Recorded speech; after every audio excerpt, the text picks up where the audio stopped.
Loan எடுக்க போறீங்களா? Car loan, bike loan, mobile loan, personal loan. But wait, இந்த 3 விஷயத்த தெரிஞ்சுக்காம லோன் எடுக்காதீங்க. பீப்புள் திங்க் இஎம்ஐ 3000 தான் ஈஸி அப்படின்னு நினைக்கிறாங்க. பட் இஎம்ஐ ஸ்மாலா இருந்தாலும் அதோட இன்ட்ரெஸ்ட் எவ்வளவு இருக்கு நீங்க பார்க்கணும். அப்ப லோன் வாங்குறப்போ நீங்க இஎம்ஐ எவ்வளவுன்னு பார்க்க கூடாது, அதோட டோட்டல் காஸ்ட் எவ்வளவுன்னு தான் பார்க்கணும். உங்களோட கிரெடிட் ஸ்கோர் பார்த்து தான் உங்களோட இன்ட்ரெஸ்ட் டபுள் ஆகும்.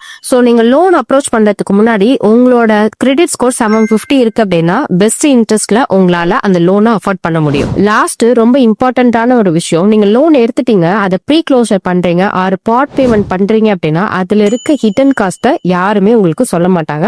பட் நீங்க அதை கேர்ஃபுல்லா ரீட் பண்ணணும்.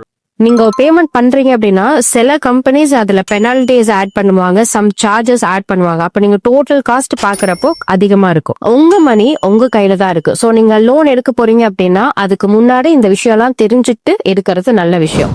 லோன் கமெண்ட் பண்ணுங்க. உங்களுக்கு தேவைப்படுற யூஸ்ஃபுல்லா இருக்க செக்லிஸ்ட சென்ட் பண்றேன்.